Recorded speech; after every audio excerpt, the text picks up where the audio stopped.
ES Audio. Hello, I'm Lawrence Dallaglio. Welcome to my rugby podcast. So it was another very exciting final weekend of the Six Nations, with France eventually picking up their first title win and Grand Slam since 2010, and thoroughly deserved winners of that as well. I would imagine we'll all have quite a bit to say about Super Saturday. So let's get straight into it and introduce my guests. Fresh back from witnessing their spectacular win at the Stade de France, it is Evening Standard sports correspondent Simon Collins. Simon, I would imagine other than the results, a very enjoyable weekend in Paris.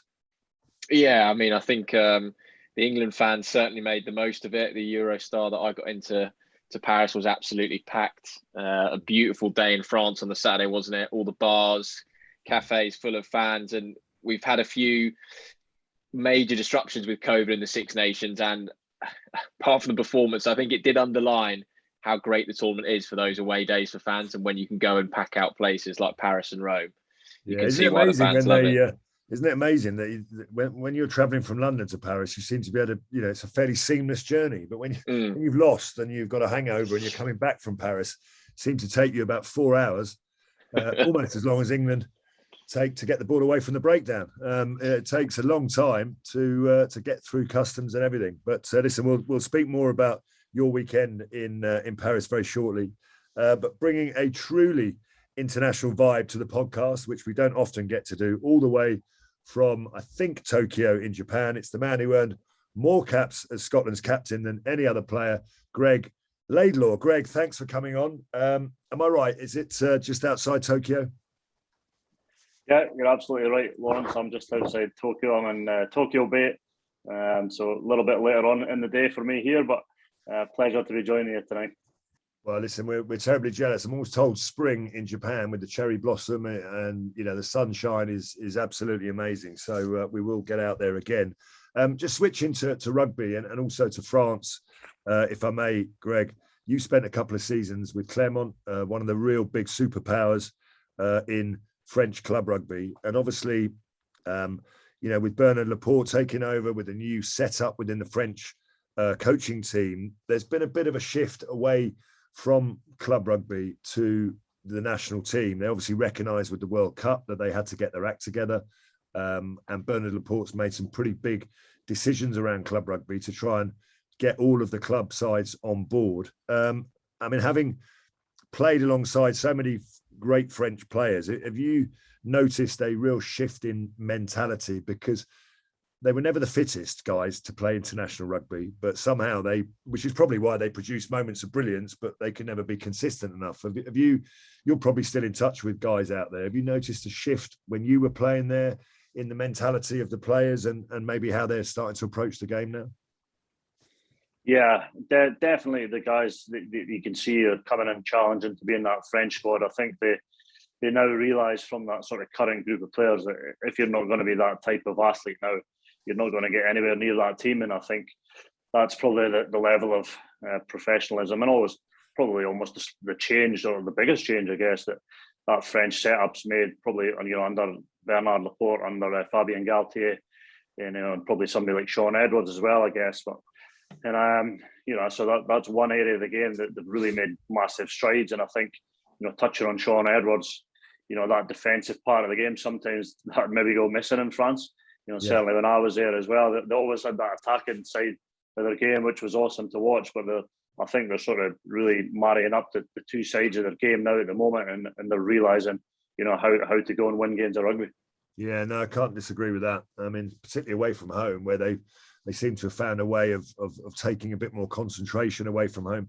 We're gonna focus now on what was an amazing weekend, amazing tournament actually, as I'm sure you'll all agree. Simon, before we talk about the game in Paris, and yeah, I don't want to sound like there's too much joy in my voice, because there's not. But Wales finally getting beaten by Italy, and Italy finally winning a game of rugby after, 7 years? I mean, that is an extraordinary amount of time to go without winning a game. Sometimes, question constantly about their continued involvement in the Six Nations. But what they delivered on the weekend was just real drama, and it was just phenomenal. I mean, I was looking at the TV screen. I watched the game.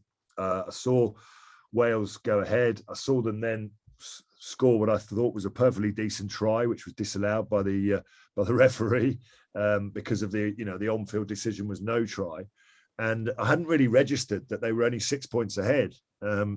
And then I looked at the screen. I thought to myself, when Jonathan Davis gave out the Player of the Match award, I was thinking, working in TV myself, I know that I thought that's a bit premature because you never quite know if they've won the game. And ITV asked me to do the same for the England-Wales game live on air. And I said live on air, I said, I'm not giving the award out yet because England haven't won this game. And so it transpired that Italy, obviously, with that incredible Padovani try and just the whole drama. And then, of course, the pictures, as a half Italian man myself, we do like a bit of a cry and we do like a bit of emotion. But the scenes at the end were just extraordinary.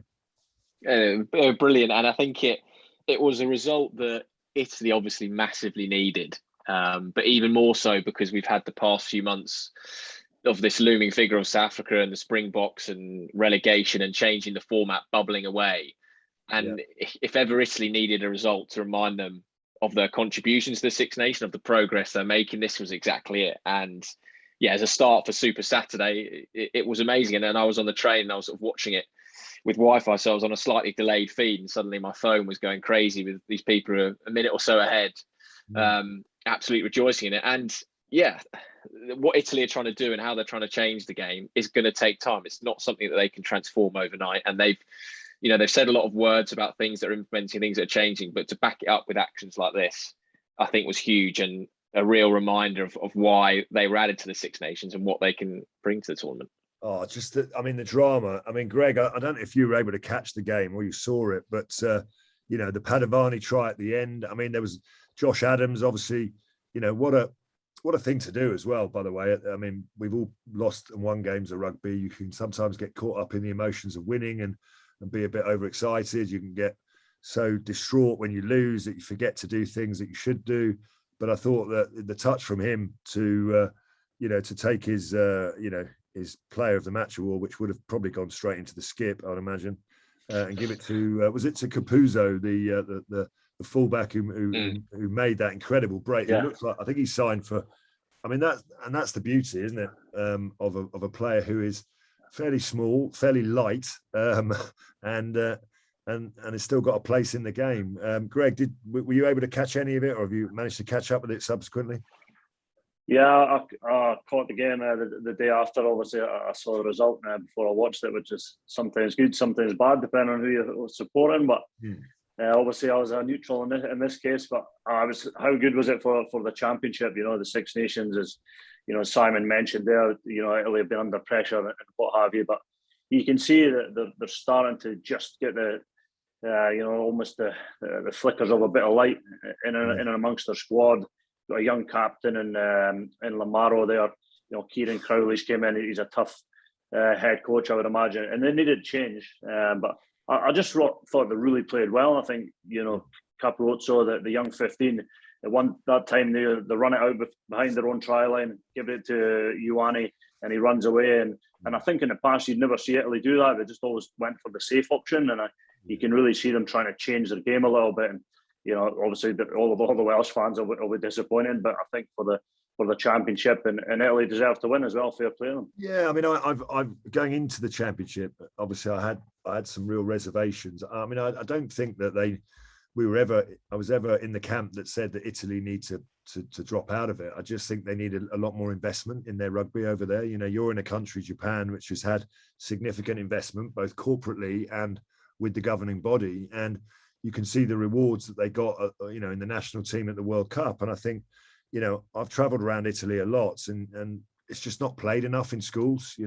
need to get the schools playing, and maybe they need to be given a World Cup and something that they can kind of build towards. And I think, having been to a few World Cups, all of us, and no one would argue with a World Cup in Italy because it's just the most extraordinary country to go to. But I was worried because I thought that maybe Garbisi was going to be their only kind of superstar player, and he played a huge part in getting them over the line at the weekend. But obviously, to see the emergence of as you say, the captain and Capuzzo, you know, it's kind of really good for them. I mean, what just Greg, in terms of Wales, you've seen a fair bit of them over the championship as well.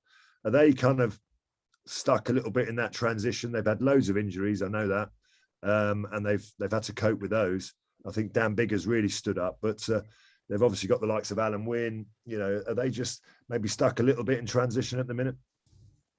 Yeah, I think that's the right word to describe Wales. To be honest, I think they're, you know, Pivac's came in and he's probably looking to try and change the way they play a little bit. And I think there's probably still got one maybe foot in the camp from when Warren Gatland was there, you know, and almost transition a little bit. So their game's probably not 100% sure, or probably all of the players are not on the same page. So that's going to take them a little bit of time. That they're probably better to have these struggles now in terms of World Cup cycles. You know, get that out of the way now, and you know, try and be flying by the time France comes next season. But you know, very strong defensively, as you say. I think they've still had good parts of their game. I think Dan Biggar, as you say, he's had a really strong championship, obviously leading the team. So they won't be far away, but you know, they're probably very disappointed from where they ended up in the tournament. Yeah, I can't disagree with that. We're gonna move on to your team, Scotland. And Ireland. I mean, Simon, I would imagine, you know, Ireland obviously won quite comfortably in the end, 26-5, wasn't it? Where they were 14-5 ahead at half time. They've wrapped up the Triple Crown, which in all the celebrations in Paris often gets unnoticed. You know, it's still a tangible trophy. And they were only a few points away from France. And I think we all understand that Ireland and France probably were playing at a level above everyone else in the tournament. That's certainly my impression. And I mean, give us your views on Ireland, because I'm going to come to Greg, obviously, on Scotland in a second. I mean, Ireland have had a good tournament, right? They made significant progress. They had challenges with their fixtures being away in Twickenham and Paris, which is, you know, always makes it a tougher tournament. But you've got to say, you know, if Johnny Sexton maybe had been fit for the game in Paris, you know, we could be talking about a different set of results here. Yeah, I think Ireland will be pleased with the work they've done, and I agree with you. I think there's a clear, you know, line in the sand between Ireland and France and the rest of the Six Nations, and that was underlined by that game in Paris. I don't think we saw a game in the tournament that was played at that physicality, that level of quality, and that pace as that match was, and they really showed France and Ireland how they're ahead of everyone else. I think for Ireland as well, you know, I was looking at the results, and it reminded me a little bit of 2018, where they had that brilliant year. And there was the sort of debate around, you know, Ireland have maybe peaked too early ahead of the World Cup. I think now, in terms of pacing it, since how that squad has grown since Japan, they're getting it absolutely spot on, I think, because you can see each year they're getting better, but they're not at their max. There's players in that squad who can improve. There's players who can get better. So I think they're in a really ideal spot to go sort of one better next year. And Andy Farrell, who, you know, there's going to be a time when there won't be Eddie Jones as England coach. Not going to be now. But for me, he's representing why he's someone that, if you're looking at a New England setup, he's someone you'd certainly have in the frame. Yeah, no, I couldn't disagree more. In fact, I mentioned it, that the likes of him and Sean Edwards, etc., who I'm sure at some point in their careers will want to come back and coach England.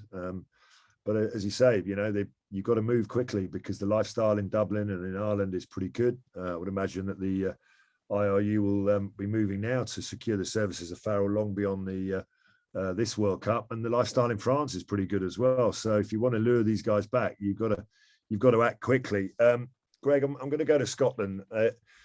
You know, it once again, the campaign has, you know, started with a bang. You know, maybe playing England, I know to beat England means an awful lot to Scotland, and often it can be the game that kind of almost sets the expectations. You achieve that, and you've had a good tournament if you beat England. But ultimately, you know, Gregor and his team of coaches are about consistency, aren't they? And Scotland have produced some fantastic moments, as they did in the autumn, and they did again against England.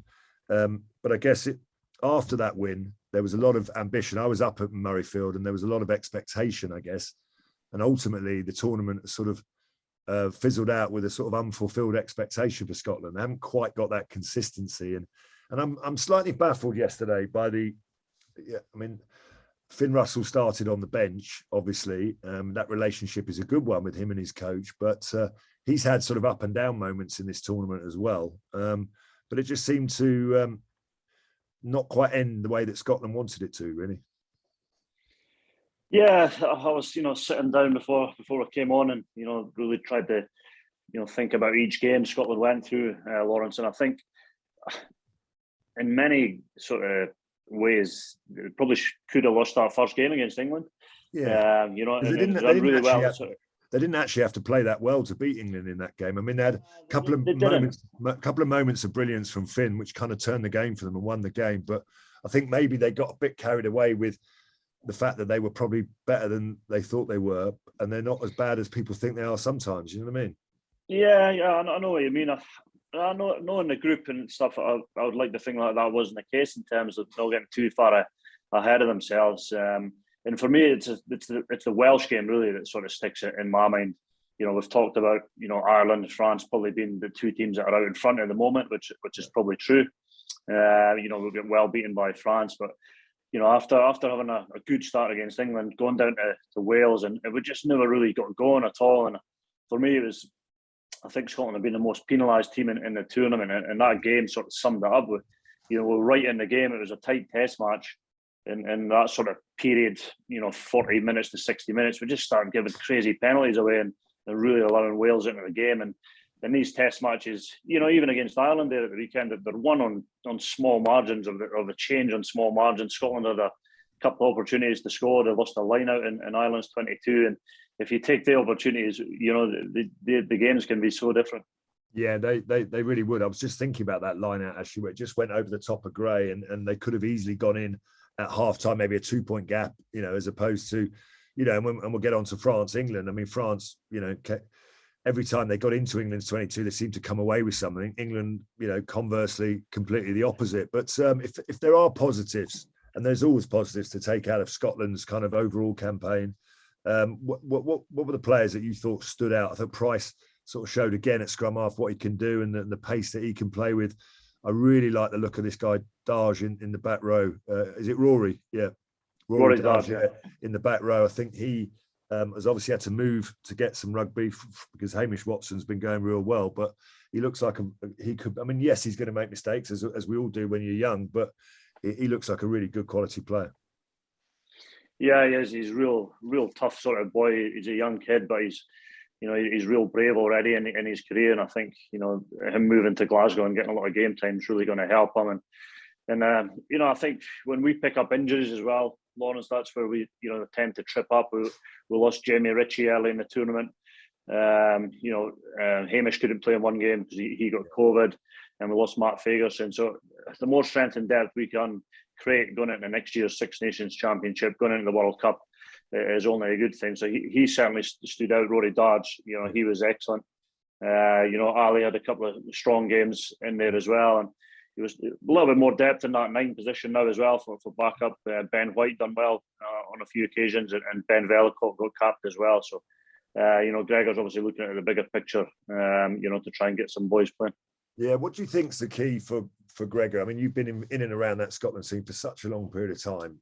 Obviously you've experienced some big highs in that team as we all do at international level. But what do you think the key will be for Gregor? Is it finding that strength in depth, being able to just be that little bit more consistent with their results, or what would you see are the key milestones that he wants to achieve in that squad in the build up to that World Cup? I think the consistency thing for me is big, and I guess just having confidence in each other, the squad, like not going off script and giving away these silly penalties, and understanding in tight test matches like the Wales one, stuff like that. You don't need to go and fix things on your own. So that I think that'll be a real driver for the team behind the scenes is keep pushing the attack, keep pushing the defence, but really fixing up almost that. Not leadership, but just when you're under pressure, just individuals doing things properly, and not going off on your own. Yeah, couldn't agree more. So Scotland finished just below England, but level on points, having beaten England themselves, and that's probably a nice segue into our final match. Simon, you were there.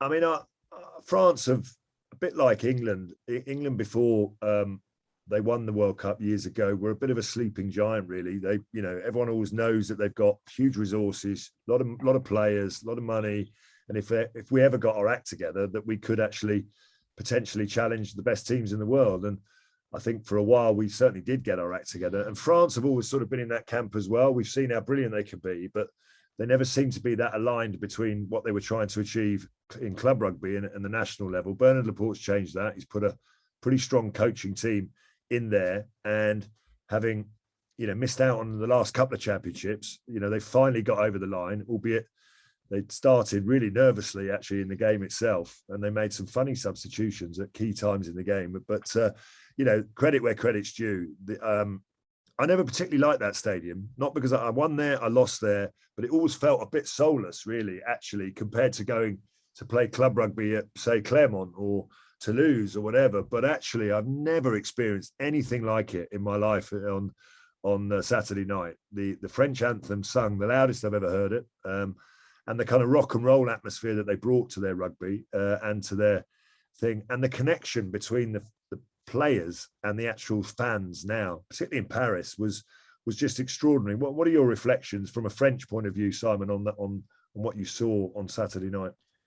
Yeah, I mean, it was a great night, wasn't it? And you talk about that connection they got with the fans. You know, a few of the French newspapers you could sort of see as you were arriving into Paris, it was all on the front page, and I think it was L'Équipe who sort of had the headline of, you know, everyone behind France. And it seems like this whole team has properly unified the country, and the atmosphere. Sometimes with these, you know, in the new sort of era, they try and sort of manufacture and whip up the atmosphere, which in Venice they did quite well before kickoff. Yeah. But the best bit was that anthem, when they just literally cut the music and just let those players on the pitch singing the anthem, hear the 80,000, the Stade de France belting it back to them. And if that didn't, you know, get them pumped up, I don't know what would. There were a few nerves. You could see that some of the handling errors, some odd decisions, sort of kicking at goal from in their own half. You could probably forgive them for that, given it was 12-year wait for a Grand Slam. Yeah, you could see they did get nervy. I mean, they could have cut England apart in the opening few minutes,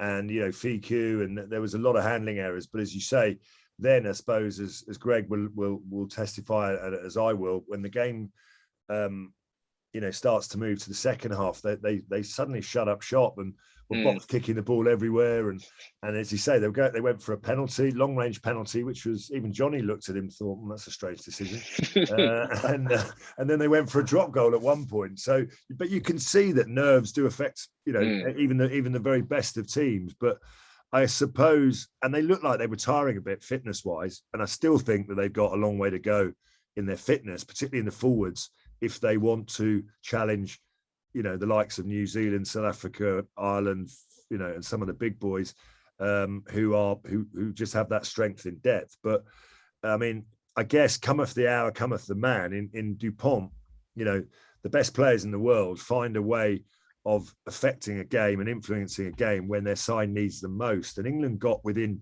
touching distance somehow of France, and then Dupont, you know, comes up with the moment of the game, and I suppose that's what the best players do.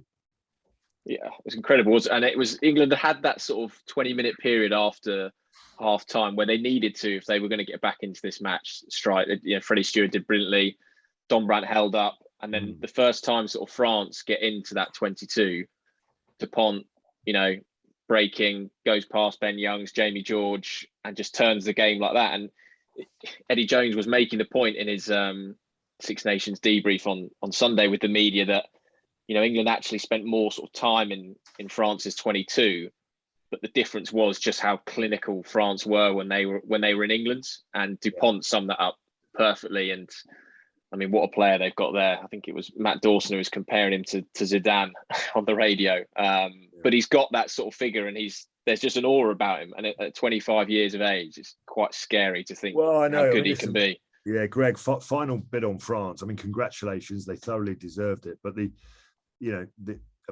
a player who played in that position yourself, I mean, him and one or two others, he's just extraordinary the way he plays the game. But also the age profile of this French team. They made some really significant decisions, brutal decisions to cull anyone over 30. which probably would have seen me never win a World Cup if those decisions had been made. Do you know what I mean? It's like, I mean, it is quite brutal, but maybe they thought that they needed to do something that extreme.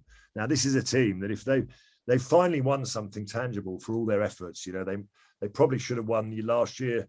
They blew it against Wales. The prop obviously got sent off against Scotland, but they've now got over the line. And this is an age profile, a team that is probably in its 20s, you know, Dupont 26, there's some, you know, Fiku's only 27, 28. So it looks like it's going to be strong for many years to come. Yeah, it does. They're set up really nicely now. They've got a real sort of strong core of players, or, you know, backbone throughout the team, whatever you want to call it. And good connections as well, I think, you know, throughout the team. Some guys obviously play at the same club, obviously in key positions, Dupont, Antamac, guys like that forming strong combinations, which really helps as well. I think if you're all on the same page and you understand the way each other play, and, you know, talking about, you know, Dupont and coming back to them, I think it's been a real sort of facet of the way France have played the game is kind of in and around the ruck. They've tried to really break it up when they've not been getting any joy elsewhere. You know, their forwards are picking and going and just slipping little offloads to Antoine Dupont in these spaces, and he's so quick and strong. And, you know, a lot of forwards actually get fended off by him. He's got a real strong handoff and he's real strong power in his legs, and he's able to get away as soon as he's in space with his speed. So, yeah, they've got all the players, and somebody like Villiers and Penaud as well out in the wings. They two have been absolutely outstanding to watch. And anytime there's a slight break, they're gone, and they've got guys in support. So they've got a real strong team. You know, a year and a bit out from the World Cup. Yeah, can't disagree with that. It must have been some night in Paris. If the build up to the game itself was anything to go by, I think they cheekily put on the Grand Slam t-shirts afterwards, didn't they? Which I thought was quite ballsy. And but if you're going to win, and they probably thought they would win, that was a good call. Now, Simon, on to England. I mean, let's be honest. You've heard from Eddie Jones now in the press conference, and you know he's tried to paint the rosiest of pictures, but it's a disappointing campaign for England. I mean, but for if it hadn't have been for Italy's victory, you know, England probably would have finished even lower down the table. It's another sort of losing campaign that didn't start well and didn't finish well, but ironically, they probably saved their best performance of the tournament until the very final game. And the last two games where they've played the two best teams, they've actually played okay or played better than most. But you know, there is some serious fault lines in that team and that squad. And anyone who doesn't think there is living in cloud cuckoo land. I mean, to score only 2 tries in 3 games and generally play the way they've played, I think fans have got every right to ask the question. Now, we've heard an RFU statement this morning, obviously no name to it, as usual, saying that they think that this England team is making solid progress. And then they were suggesting that Eddie is building a new team against a clear strategy. Now, I would argue that I haven't seen a hugely clear strategy. There is mitigation. I mean, I want to try and be balanced because, you know, I'm an England fan myself. I get frustrated when we lose. I get overexcited when we win. And Eddie Jones's career as a coach has always been sort of punctuated with highs and lows. You know, there's a lot of good things, and then there's a lot of bad things. He's had some amazing achievements in his rugby career as coach of Australia, coach of various teams, where he's been very successful. But it's also ended up quite acrimonious and quite toxic at times as well. And I'm thinking back to how he got sacked with Australia and how he ended up leaving Saracens and Queensland Reds, etc. So it's definitely a roller coaster.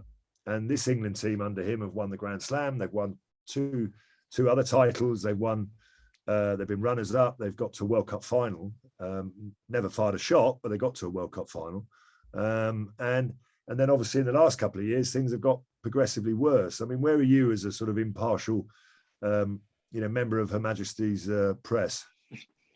Well, I think Eddie was, as you say, was trying to paint a very positive picture, saying he's never been this excited about the team going forward, which is in stark contrast, I think, with a lot of supporters who are pretty disillusioned about what they saw. And the main, frustration and gripe is that before this tournament, we talked about this New England brave new attack with Marcus Smith as the number 10, and they finished up with 8 tries, 5 of those coming against Italy. the bottom of the whole championship, the tackles broken. And you could see on Saturday, you looked at France, and that team is so settled. You know pretty much what the 15 is going to be, consistent. And England's just been so much chopping and changing during this championship, particularly in the midfield. I don't think you can get away from the Manu Tuilagi-shaped hole that is there. I think towards the end, Joe Marchant, particularly on Saturday, looks like he's a solution at 13. But you then disrupt the whole back three to bring in George Furbank, who's been marginalised for the best part of 2 years, and you move Freddie Steward to the wing, who's been excellent at fullback. And granted, Steward had a good game, but it just felt like during this championship that Eddie was sort of chopping and changing, looking for answers, rather than having a settled plan that he wants to go through. And I know he talks about there's plenty of time to peak for the World Cup, but there's a lot of work to do. And as much as the RFU, I think, can say there's been good progress and positive steps, I think they've stagnated over the past 2 months. Yeah, I mean, I couldn't believe in, and Greg will back me up on this. I mean, I think France used to do what England are doing now. They used to chop and change their team. They'd react awfully. If there was a defeat, they change like 4 or 5 players in the team.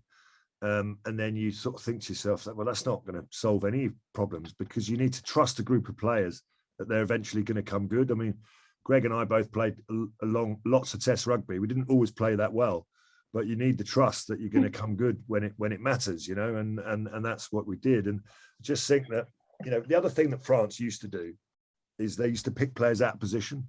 And Greg will know this from his time at Clermont. And you got, we had a guy like Michalak, who's a really good 10, and they used to pick him at 9. And then you had a guy like Harry Nordique, who was a really good number 8, and they'd pick him at 7. And you look at the team sheet and you think, what are they doing?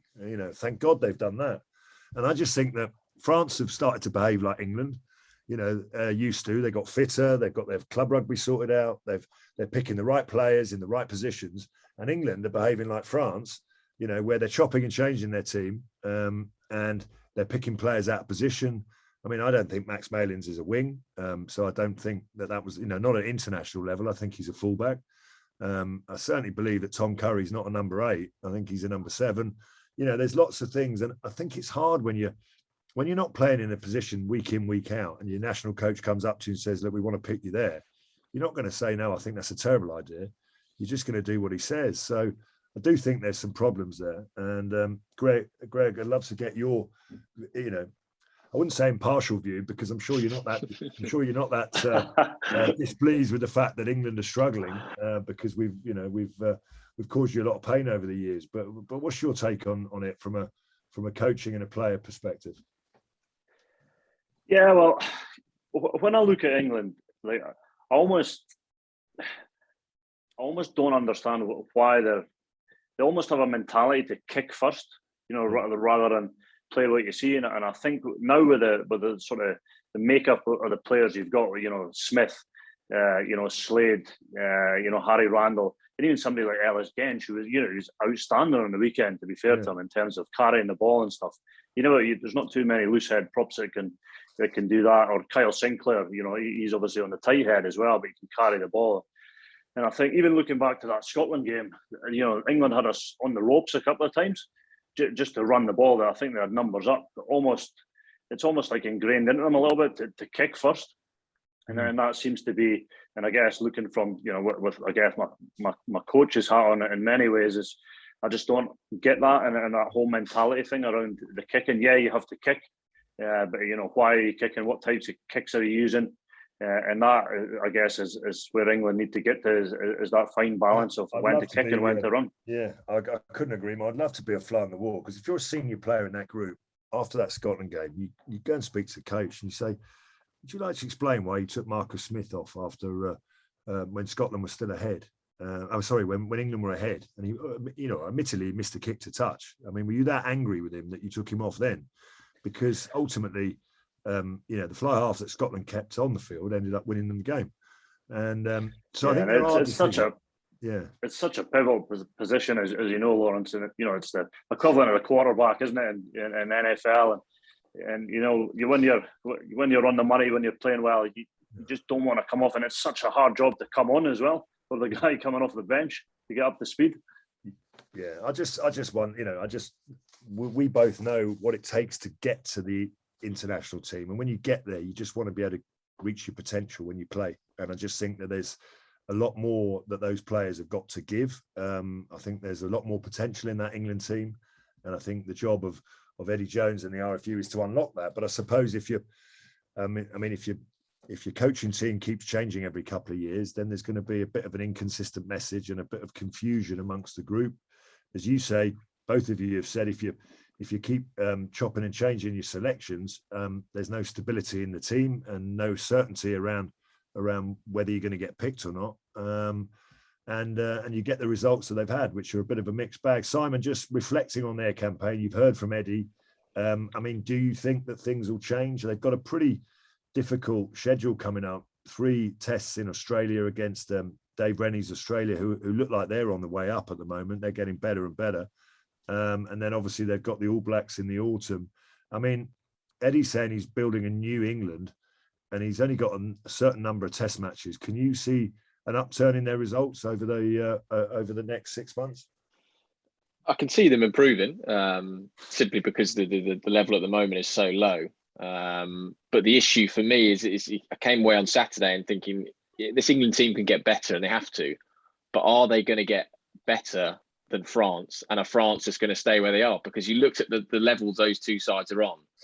Yeah. And it was impossible not to think of that France team coming back in 18 months' time, home crowd, country completely unified, and sort of being one of the contenders to that World Cup. I think England will be able to improve, but to go from where they are to now to world champions is a huge leap. And Eddie did make the point saying, no one fancied South Africa at this point out from the last World Cup, but he did leave out the point that South Africa changed the coach. Quite calculated. And also, look, many of us realised in the build up to the last World Cup that it was pretty clear that Mike Brown and say Dylan Hartley were never going to play in the World Cup. So why did it take him so long to cut ties and to let them go? Now, is Ben Youngs going to be England's scrum half in the World Cup? I love Ben Youngs as a bloke and as a player, and congratulations to him for winning, for becoming England's record cap player. But, if you know that the players are not going to be part of your plans in the World Cup, then surely you've got to let them go. That's the decision that France have made. And I think Eddie sometimes is a bit too loyal to certain players. And then, yet he chucks out scapegoats like Ollie Lawrence, who maybe touched the ball once, came and went. There's been Max Malins is the latest one who's come and gone. He seems to be quite erratic in that school of thought. And as I said, you've got to trust players, but you can't keep players who are not going to be in your plans in the longer term. And you got to time that reset, and that was something that was put to Eddie, saying, in hindsight, do you think maybe should have done what France did, and after the World Cup in 2019 been like, right, okay, this is it, the line in the sand moment, let's reset and bring the new players through? And Eddie said, well, we won the 26 nations, so there was still a bit more to come out of the group. That was an odd 6 nations given COVID and the stop-start nature of it. But I do think then if the reset then comes in 2021, you're giving yourself sort of 2 years to do it. Makes it very difficult, I think, to transition then. So it might be a case of England have left it a bit too late to blood these players. But if Eddie is true to his word, come the World Cup, we'll all be eating humble pie. So we'll have to wait and see. Well, listen, it remains to be seen. Now is the time to review your performance in the tournament. The RFU have come out with a nameless statement that no one wants to own up to. Eddie seems to think that they're only 3% off where they need to be. So I was never good at maths, but I know that they're a long way away from being 3% off. I know that much. And you guys will have your own opinions. But congratulations to France.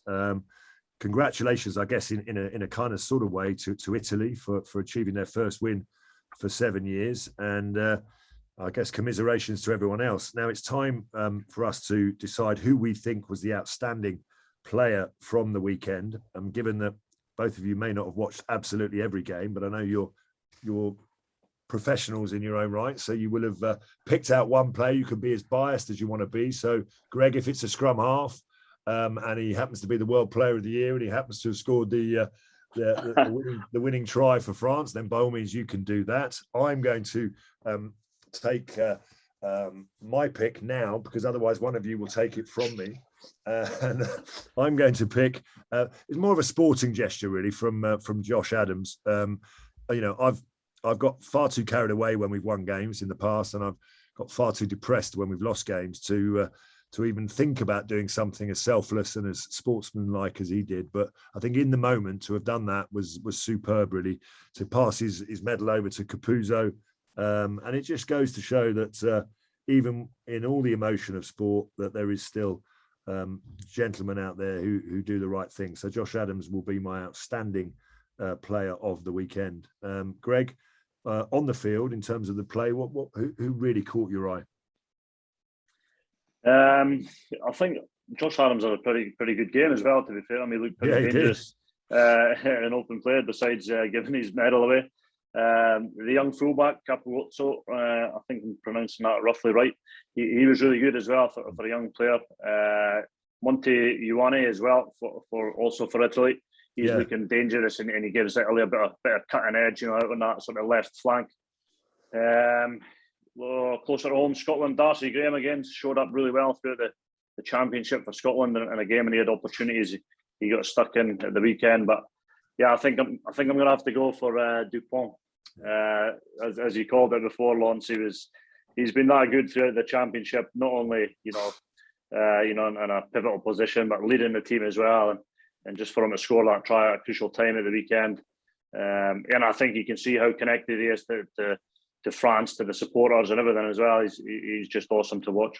Yeah, listen, I think that's a really, really good selection. I mean, one, because he creates all the tempo, he dictates the tempo of his team. When they want to play fast, they play fast. When they want to play slow, he slows it down. And he comes up with magical moments that win his side the game. And he would probably argue that he wasn't anywhere near his best at the weekend, or he wasn't allowed to be, and that's quite worrying for everyone. But he made one mistake and still came up with the moment that won them the game. So congratulations to him, Simon. Who have you looked at? I mean, I'd add a couple of other names. James Lowe came into the tournament pretty late on, having been injured, but I thought he's had a couple of magnificent games, and certainly he's been a standout performer for Ireland. I think Caelan Doris is a player that continues to impress and improve all the time as well. So is there anyone any different, or are you gone for a Frenchman as well? I'm going for a Frenchman. I thought I'd throw Josh van der Fleer into there. I think he's someone who's coming on well for Ireland. But I thought Gregory Aldry was brilliant again on Saturday. He's probably my player of the tournament overall. I just think with and without the ball, he's just a brilliant player. And also that little relationship he's got with Dupont seems crucial to France. But as a back row player, sort of modern back row player, he's just brilliant. And someone who maybe slightly goes under the radar given Dupont and everything he brings to the game, but is absolutely vital for France. Yeah, I couldn't agree more. And I think when you look at the overall performance, England v France in that game, maybe in other games as well, but they were actually quite even. I mean, England dominated territory, possession, all the things. I mean, yes, the Eddie Jones mention around the attacking in the final third of the pitch was France were more superior, but actually it was the breakdown and turnovers. They slowed England's ruck speed down, and the number of turnovers that they came up with, I think it was 10-1 at the breakdown. I mean, it's as damning as anything really. And Aldrit was most of that, to be honest. And that comes from the defence coach, which, as we know, is Sean Edwards, and he's a player that speaks very highly of Greg Aldrit. So outstanding choices, gentlemen. We'll raise a pint of London pride, or maybe a few more actually to them. So thank you for that, Simon. On media news, I guess the headlines will all be about should he stay or should he go. It will be a lot of pressure coming on Eddie Jones. I mean, is that the kind of main news that we've got to discuss? I mean, I don't never like to make the next 6 months about a coach bashing. You either make a decision or you don't, and you either stick with a guy or you don't. And once you stick with a guy, we should all get behind him and move forward in the right direction. But you get the sense with our media that may not be allowed to happen. Yeah, it's going to be interesting, and I think it was noticeable how swift that RFU statement was Swift, on Sunday. Swift but nameless. I mean, how come no one put their name to it? I don't know. I mean, is it Bill Sweeney, the RFU CEO? Is it the president? I mean, it just said an RFU spokesman. I mean, I love the way that no one wants to take any accountability for anything. But I mean, England played with, we the journalists, we sort of left the Stade de France about 1 a.m. Eddie did media at 8 a.m. That statement, I think, came out about 3 p.m.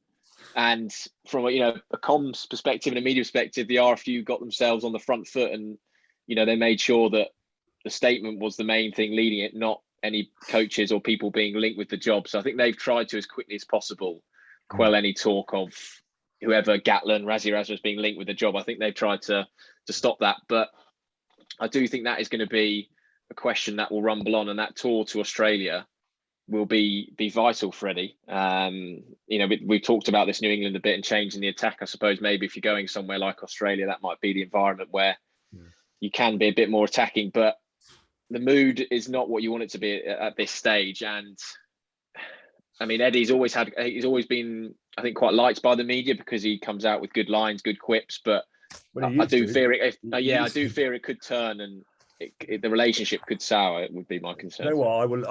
I will leave us with one thought. I mean, I interviewed Eddie Jones when he was coach of England, and I think he was just on that run of 17 or 18 consecutive matches of winning. And I was down at Pennyhill Park, and he's a great bloke, and he is a good bloke. If he was sat here on this podcast, he'd be firing the one-liners. He'd be giving us a load of abuse, but be quite funny with it, really. And I remember saying to him, you've had success and a few failures all the way through your coaching career. I said, you got Australia to a World Cup final against our England in 2003. You beat New Zealand, you retained the Bledisloe Cup, you did some really good things. I said, then you stayed on for a couple of years and made it 6 years, and then you got sacked. I said, where did it all go wrong with Australia? And he said, mate, I stayed on too long. Mate. He said, I stayed on too long. He said, that was my mistake. He said, I won't make that same mistake with England.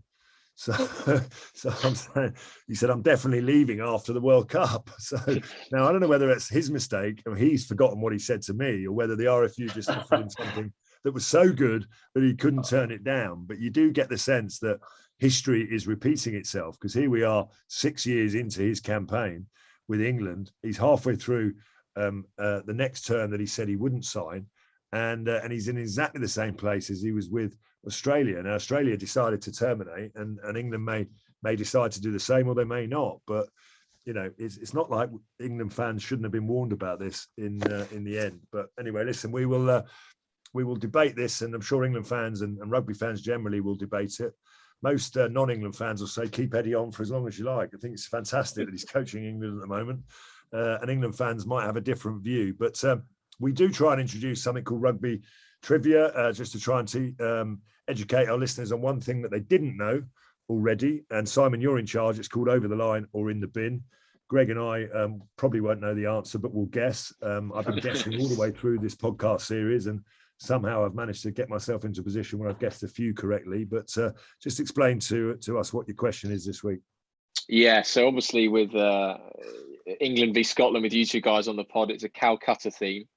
Lawrence obviously representing England and Greg representing Scotland. So this year was the 129th Calcutta Cup between England and Scotland.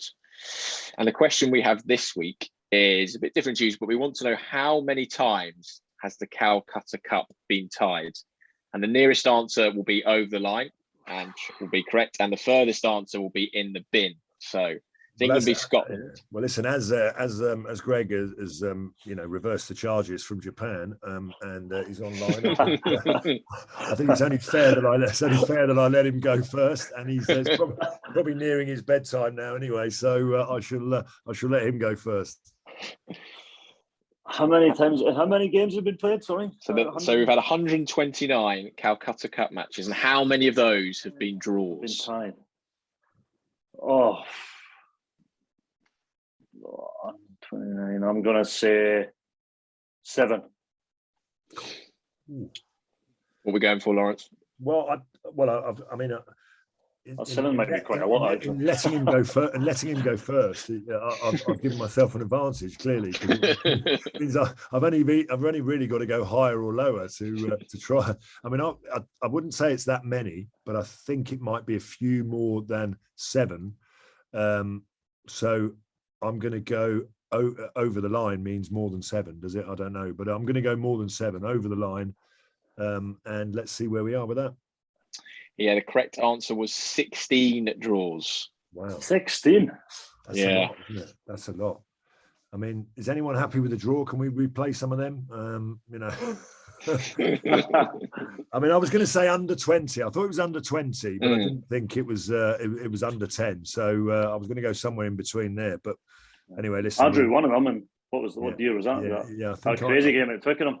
Yeah, I think I was. Yeah, that was an amazing game, and I was with Scott Hastings. I think I was commentating, and believe you me, he did not say a word in the first half, and he was supposed to be my co-commentator. And can I tell you that I did not say a word in the second half, and I was supposed to be his co-commentator. So we called it a draw up in the commentary box as well.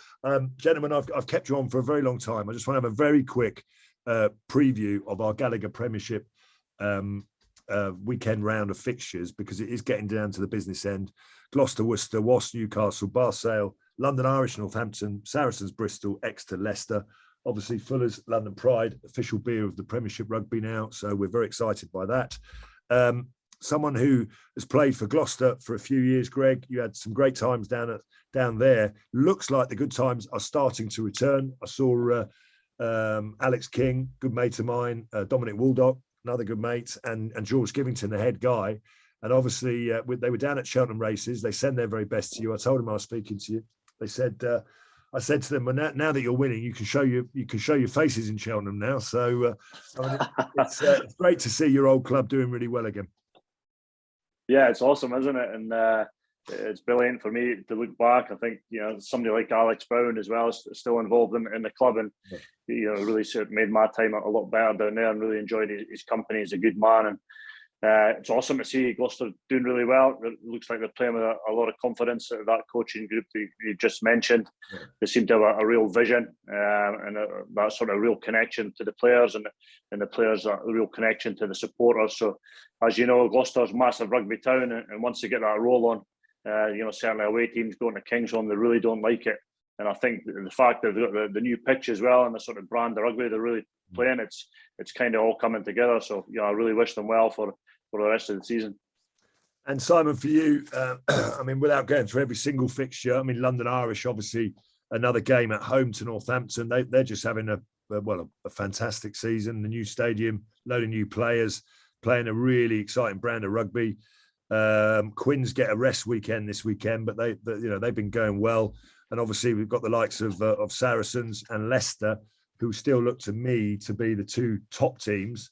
And then you've got the kind of Quins and London Irish who play a slightly different brand of rugby, probably similar to each other, who look like they could be the challengers. Well, what's the standout fixture for you? I'm at Saracens Bristol, so I think that game's at the Tottenham Hotspur Stadium. So I'm heading that way. So it'll probably take me a while to get out, but I'll do my best. Yeah, it's a great weekend. I mean, for London Irish, it's their St. Paddy's Day game, which is the first one they've had with fans in the new stadium. So lots going on there. Plenty of Guinness on offer, of course. Plenty of fans down there, and I think it'll be a great atmosphere. Really, as you say, they're a team that are sort of the style of rugby this season. I think has really been enjoyable to watch. And I spoke to Ollie Hassel-Collins the other day for an interview running before it. And he just said that the unity those guys have got there, just absolutely loving it, and the spirit they've had. And we were talking a bit about wingers earlier in England, needing some ball carriers. Well, Hassel-Collins wouldn't have been a bad option if Eddie was looking for a big guy to carry it up. Well, he plays on the wing, so that's a good start. So I think that'll be a great one on Saturday. And then on Sunday, Chiefs, Leicester Tigers, that top 4 race is really hotting up. And this is when the season, goes up a gear, isn't it? When the Six Nations is done, England players are back, and it's going to be exciting. I'm really intrigued to see who sneaks into those semi-finals. Yeah, that's you're absolutely right, Greg. Just one last thing from you. I mean, obviously you play rugby all over the world now. What was your takeaway from Gloucester with your time there? What was your best takeaway? Was it the connection you had with the fans? Was it the just the whole environment, or what was the best thing that you took away from that experience? Yeah, probably that connection with supporters, Lawrence. To be honest, I think anytime playing, at Kingsholm, whether it be Friday night or a Saturday afternoon, and the shed's full, it almost sort of fueled your performance, and then you felt as though you needed to perform. And certainly me coming down from Scotland with club rugby, sometimes it wasn't that well supported. If you felt like you needed to perform in front of Kingsholm, what did it feel like when you actually went over to Clermont then? Because I mean, that was just a warm up act for going to Clermont, wasn't it? Yeah, I mean, I was very lucky, I guess, and that was probably part of my decision why I went to the clubs, real sort of hearty rugby clubs, and I was really lucky in many senses. Both clubs were absolutely awesome. I was sad to leave Gloucester at the time, but certainly I really enjoyed Clermont as well. A few more thousand in there to support you. Now, listen, a little birdie tells me you've been learning a bit of Japanese, so we're going to allow you to sign off and say goodbye to Simon and I in Japanese. You must have learned a few words by now. And if it's disastrous, then we'll edit it out. Don't you worry. But if it's any good, I need you just to say goodbye to Simon and I from in your best Japanese. Oh, there you go. Well, I've had a lot of fun and a lot of laughs in my Japanese lessons with a few other foreign boys, but I have picked up a couple of words. So, yoroshiku onegaishimasu, sayonara. Ah, wonderful. Look at that. And Simon, he could have said absolutely anything and we wouldn't have understood a word he said then. And there is the beauty of being in Japan and speaking Japanese. Well done, Greg. That was outstanding. Thanks all for this episode of Lawrence Dallaglio's Rugby Podcast. Enormous thanks to Greg for dialing over from Tokyo, to Greg Laidlaw and to Simon Collins for being coherent, sober and sensible enough to have recovered from another Six Nations campaign and an Eddie Jones 8 a.m.